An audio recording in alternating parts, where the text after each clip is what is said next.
guys, welcome back to my channel. I am so glad you're here today. Today is Monday, January 12th, I think. I have not had my dates right lately. And I am hopping on today in the basement, which can only mean one thing. We are in the basement kitchen, so we're going to be dyeing some fiber today. Thought I'd take you along.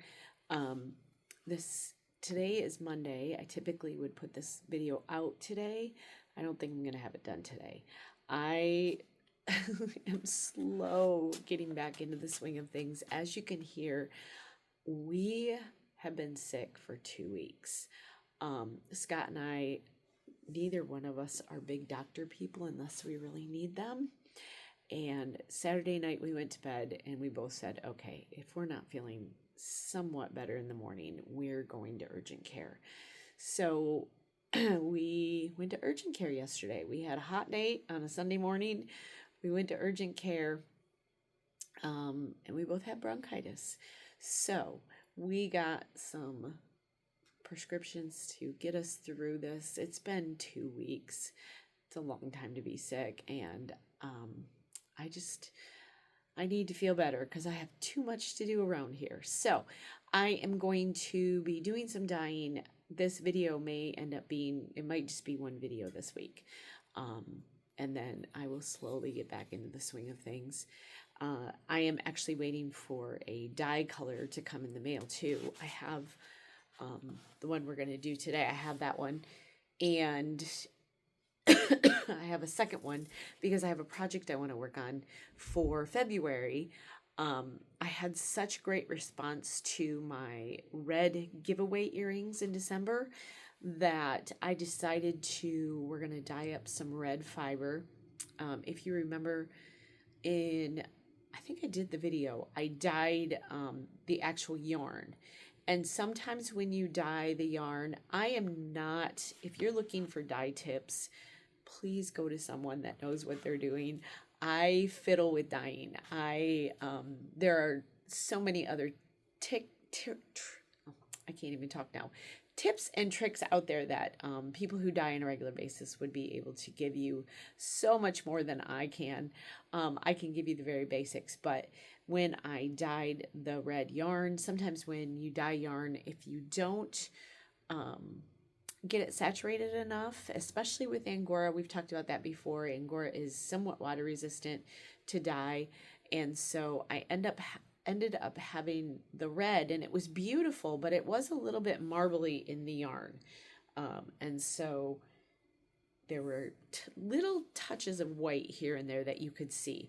So today I thought we'd dye some fiber that I'm going to spin into some red yarn, so we will get more of a consistent color on the fiber. I haven't even soaked this in water yet, so that will be the first thing I'm going to do here. I have the red dye, like I said. I'm waiting for a pink, and I'm going to do the next few weeks I'm going to work on red and pink yarn, and I'm going to do some February earrings. So these will be for sale on my website. They will hopefully launch February 1st. That's my plan and my goal. Things haven't always been going the way I want them to lately, but that's what I have planned. So I think I'm going to do both red and pink, which I've done pink earrings in the past, and I've actually sold out of those pretty quickly. They will be a true pink. So I think I'm going to do the leaf earrings, the small circle earrings, and the big circle earrings will be the 3 different earrings, and I'll probably make I'm hoping to make at least 5 pairs in each one of those. So those will be available on the website, but I'll let you know when those are ready. And we'll be filming the videos as I go along too, as I make these. So I'm going to just pause this video. I have a bunch of white here, and I will be grooming. That's another video I'm working on right now. I introduced you to all of my red rabbits last week. You got to see all of them in the Fiber Friday video. And so the next step is my white rabbits, and I have both French and English white. So I'll be introducing you to them. I think I have 5 white. So I'll be doing that video this week. And that one, I don't know, maybe I will do 2 videos this week. It just won't be on the usual days. We'll see. We'll see how we come and how, if I start feeling way better than what I am right now. So let me pause this video real quick and get this soaking and get the dye pot ready. I am going to use, I should, actually, before I say this, I should go back and watch the video that I used. I'm going to use the fire red because I think that's the color that I used. I don't think it was the cherry red. I think it was the fire red. So we're going to use the fire red today and see what we get. I do need to stock up on some different colors. I'm hoping to do, I do have some on order for some spring colors. So I'm hoping to do some spring earrings also as we go along here. And I need to stock up on some different colors. I need to see, I think there's just a plain red dye, but I need to look that up because I have cherry red, I have fire red. And so yeah, I'm going to get this soaking. I'm going to get the pot going and I'll be right back. Okay guys, I wanted to show you a little trick that my friend Carrie from my Wool Mitten Farm told me about. Put a little dish soap in the pot with the Angora and it works magic. So it does make it really, oops, I've got a cat moving my camera. It does make it absorb the water. And so that's a great tip. Kitty, stop. She thinks she needs to be fed again. So I have that all soaked and it is all saturated just by putting the dish soap in there. I don't know what the magic is behind that. I guess I should look that up, but it does work. Typically you have to really soak your Angora. Kitty, stop. It's not the dogs, it's the cats around here. And I decided to do crock pot dyeing today because I'm working on a bunch of stuff today. And so instead of having to be down here watching this, I'm going to put it in the crock pot. I get my old crock pots at Goodwill. You find them all the time. They're really cheap. And it's a great way, easy way to dye yarn or fiber, either one. You don't have to worry about, I've only felted a few things in my fiber career, but it has happened. And so typically with the crock pot, you don't have to worry about that. So I've got my dye in here and I have 2 ounces of Angora is what I decided to do. I don't know if you guys get, we had a gathering at our house this summer with one of our sons and his wife had their reception here. And when we catered in the food, they brought all these, I'm trying not to get it all over, plastic dishes that they had to dispense all the food. Well, I kept them because these work perfectly to use for the dye stuff. So these are just the cheap plastic. I think you can get them, I mean, they're not cheap really. They're nice plastic dishes, serving spoons that you can get like at Sam's and things. These work great for using it because you don't want to use your kitchen stuff for when you're dyeing, obviously. I am going to, let me do this. Trying to be smart about this. So this is going to be a real rich red. I think you can see that. It's going to be a real pretty red. So my dye is ready. It's got vinegar in it. I don't really measure the vinegar. I just kind of put a couple of glugs in there. And I am going to pull out the fiber here. I'll just use this lid. And I don't want this too wet. So I've got I used 2 ounces of fiber. I used a 1/4 teaspoon. I actually measured today, guys. I used a 1/4 teaspoon of the fire red. And I used the Jacquard acid dyes.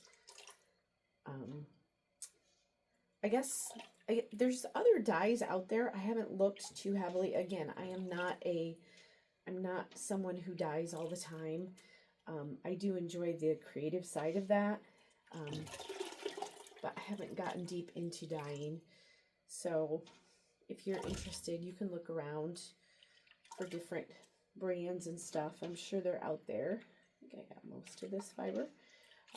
I know when I first started playing with dyes and things like that for my fiber, I was using the Wilton Cake Dye Gels, which I've mentioned before. Let me get some of this excess water out of here. Wilton Cake Gel Dyes, and of course the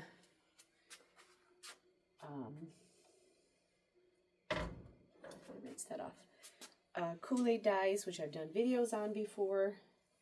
So I am going to just get this all saturated in here all at the same time. Oh, those are going to be really pretty. The pink I have coming is just a true pink. So it will be like, hopefully a bubblegum pink is what I'm hoping for.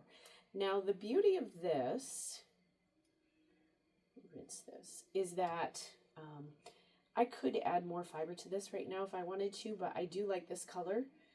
So let me pick you up, try to gently pick you up and just show you. I think you can see that. It's a very pretty color. I do have it on high right now, so I'm going to let it sit like that for a little bit here and come check it. I may end up turning it down. I'll give you guys some ideas on times, how long it needs to sit. So again, this video will be in parts, so stay tuned. And we'll, I may end up spinning this on the last half of this and then do the pink on a separate video. We will see how this goes. So stay tuned. Okay guys, I am back. It has been probably 3 hours or so. I had the crock pot on high, and most of, let me pull you just a little bit closer. Most of the water, the color has been saturated out. So I have my salad spinner here.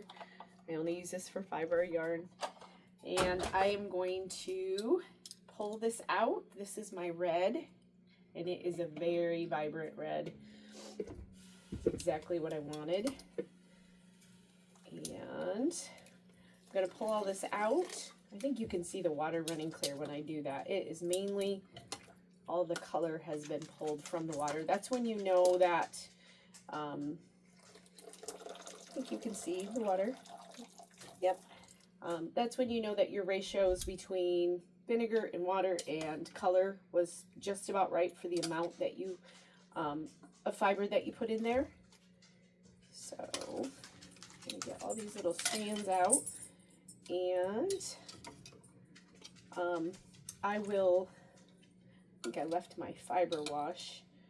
This is the hardest part, is to get all these little strands in here. I left my fiber wash upstairs, so I won't pause this again to go get it. But basically what I'm going to do now is get all these pieces out. Probably end up dumping it into here. So there's my red, and it's quite a bit more red on the video than what it is. It's very vibrant red. But so what I'm going to do is I'm going to get get my fiber wash. I'm going to rinse this and make sure that if your fiber's hot, you're using hot water to rinse. You don't want to use cold, because that's when you end up, not always, but you could felt that way. Typically you need agitation, soap, and back and forth with heat in order to get felting. But just always be cautious that when you're rinsing your fiber, you're kind of using the same amount of heat that your fiber is. So that is today's video. Dyeing red Angora. I'll be doing pink next. The pink didn't come in today like I thought it would, but it should be here tomorrow. So I'll do a video on that and show you the pink, and then we're going to do some spinning videos with these, and then the earring videos. I'll show you putting the earrings together and things like that. So I hope you guys had a fantastic day. I am hoping to get this posted tomorrow, which is Tuesday. I think I'll kind of do that here for the next few weeks while I get my feet grounded back into the real world, and I won't have a set Monday, Friday video, but I will try to do my 2 videos a week and see how that goes, and then we'll go back to more of a schedule. So I hope you enjoyed this video. I hope you had a fantastic day, and I hope you got to create something today. Bye.